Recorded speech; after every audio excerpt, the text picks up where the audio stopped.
케인 때문에 얘도 손흥민을 대신 막아줄 수가 없었습니다. 결국 다이키가 혼자서 손흥민과 데이비스 둘을 상대해야 하는 입장에 놓이게 된 셈이죠. 게다가 중앙은 중앙대로 문제가 발생될 수 있었는데요.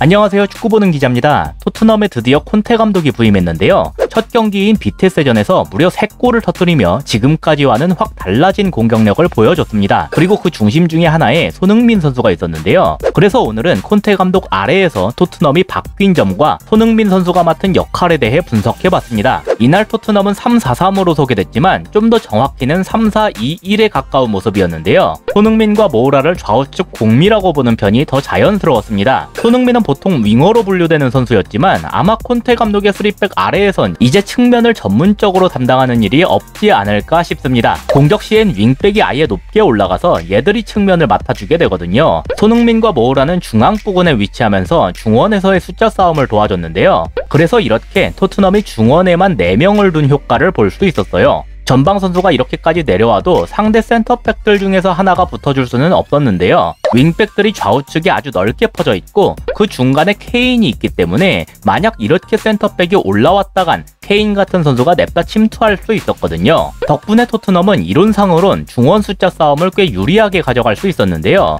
하지만 사실 지금 그림으로만 보자면 꼭 그렇지도 않죠. 토트넘 중미를 넷으로 봐도 근처에 비테세 선수들이 5이나 있습니다. 이건 비테세 전방 선수들이 내려와서 여기에 가담했기 때문이에요. 지금까지의 토트넘은 이런 식으로 상대가 라인을 내렸을 때 이걸 뚫지 못해서 공격이 답답해지는 흐름이 이어졌는데요. 콘테 감독 아래에선 그렇지 않았습니다. 이게 그걸 나타내는 장면이에요. 아까와 마찬가지로 비테세 3톱이 모조리 아래로 내려와 중앙을 막고 있죠. 여기에서 토트넘은 3백 중에서 한 명을 측면으로 넓게 펼치면서 이를 타파하고자 했습니다. 볼이 우측으로 전개되고 있으니까 지금은 로메로가 올라와 있어요. 스킵이 로메로에게 볼을 넘겼는데요. 로메로가 볼을 받은 후에 직접 볼을 몰고 앞으로 전진했습니다. 비테세 선수들이 기본적으로 중앙에 밀집해 있다 보니까 당장 로메로에게는 붙을 수가 없었어요. 측면 윙백은 당연히 오버래핑한 에메르송 때문에 붙질 못했습니다. 덕분에 로메로에겐 직접 전진할 수 있는 공간이 발생됐죠. 누누 감독 때의 모습과 비교하면 매우 커다란 차이예요.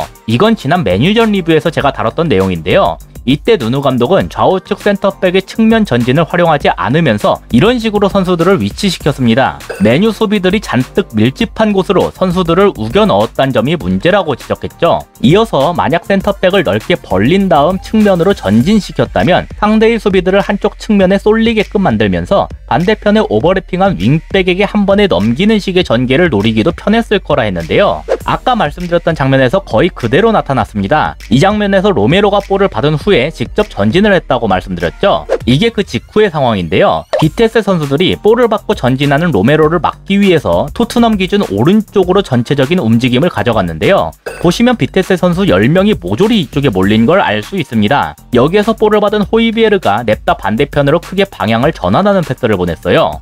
넓은 공간을 확보하고 있던 레길론이 이 패스를 받는 건 그리 어렵지 않았습니다. 비록 여기에서의 크로스가 연결되지는 않았지만 순간적으로 침투하는 토트넘 선수들의 숫자, 레길론에게 확보된 공간 등을 봤을 때 좋은 기회를 만들어낼 수 있으리라 기대할 만했습니다. 이런 식의 전개 방식은 손흥민에게도 크게 도움이 됐어요. 이건 토트넘의 3번째 득점 장면인데요. 지금은 볼이 좌측으로 전개되고 있기 때문에 좌측 센터백인 데이비스가 볼을 잡고 측면에서 직접 전진하는 중입니다. 여기에서 데이비스는 레길론에게 볼을 넘기고 이렇게 침투에 들어갔는데요.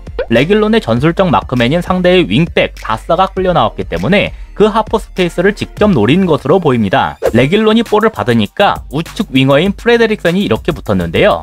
덕분에 데이비스의 침투는 다사가 맡아줄 수 있었습니다. 하지만 이러면서 순간적으로 손흥민에게 향하는 패스길이 열리게 됐어요.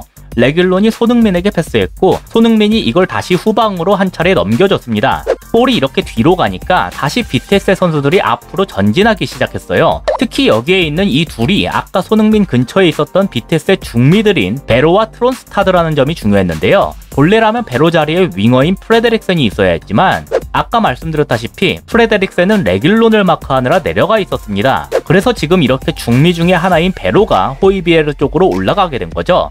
그러니까 어떻게 됐죠? 이렇게 아래로 내려온 손흥민에게 상당한 공간이 발생하게 됐어요. 당연히 다이어가 손흥민에게 볼을 넘겼는데요. 이게 손흥민이 볼을 받고 턴을 한 직후의 모습입니다. 베로가 뒤늦게 붙고 있긴 하지만 여전히 손흥민에게 너무 많은 공간을 허용하고 있죠. 아까 손흥민이 볼을 뒤로 보내면서 비테스의 선수들이 올라왔다가 다시 내려가는 상황이기 때문에 비테스의 수비 조직이 제대로 갖춰지지 않았습니다. 그리고 데이비스가 이렇게 침투하고 있었기 때문에 다사는 물론이고 우측 센터백인 도에키도 함부로 손흥민에게 붙을 수가 없었어요. 동시에 데이비스로 인해 다사가 빠지면서 레길론 앞에는 어마어마한 공간이 발생됐습니다. 손흥민이 볼을 뒤로 넘겼을 때 프레데릭센도 같이 올라가던 중이었기 때문이에요. 손흥민에겐 너무 좋은 상황이었습니다. 모으라 하고 자신이 상대적으로 아래에 있는데도 전방에 찔러줄 곳이 3군데나 있었으니까요. 여기에서 손흥민은 레길론의 앞으로 볼을 보내줬는데요. 그 레길론이 중앙에서 침투하던 데이비스에게 다시 볼을 넘겼고 여기에서 결국 우당탕탕 하면서 케인이 득점할 수 있었습니다.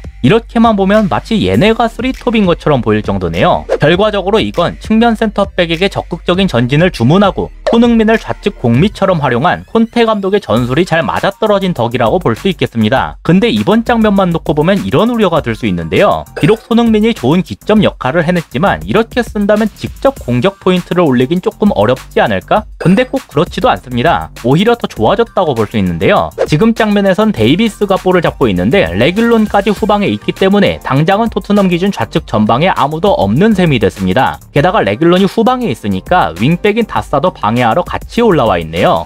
여기에서 레길론은 중앙에 있는 스킵에게 바로 볼을 넘겼는데요. 그 직후의 상황이 이겁니다. 일단 데이비스가 레길론을 대신해서 측면으로 뛰어가고 있는 게 보이네요. 덕분에 손흥민은 본인이 측면으로 빠질 필요가 없었습니다. 이건 우측 센터백인 다이키 입장에서 아주 곤란한 그림이었어요. 다사가 레길론 때문에 올라가 있기 때문에 데이비스를 막아줄 수 있는 선수가 다이키뿐이었거든요. 근데 그렇다고 마냥 데이비스에게 붙을 수도 없었습니다. 얘가 이렇게 빠지면 손흥민이 냅다 이렇게 침투할 것이 뻔했거든요. 그럼 중앙 센터백은 어떠냐? 케인 때문에 얘도 손흥민을 대신 막아줄 수가 없었습니다. 결국 다이키가 혼자서 손흥민과 데이비스 둘을 상대해야 하는 입장에 놓이게 된 셈이죠. 게다가 중앙은 중앙대로 문제가 발생될 수 있었는데요. 케인은 원톱이긴 하지만 본래 아래까지도 많이 내려오면서 연계하는 플레이에도 뛰어난 모습을 보이는 선수입니다.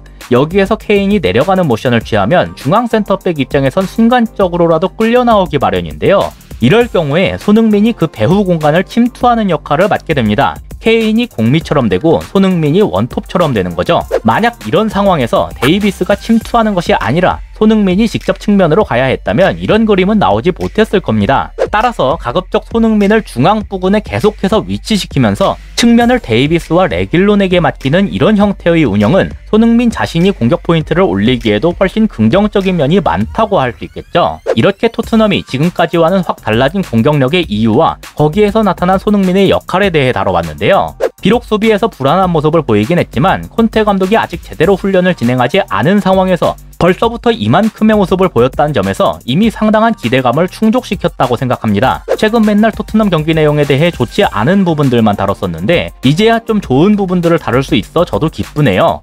이상으로 오늘의 영상을 마치도록 하겠습니다. 시청해주셔서 감사합니다.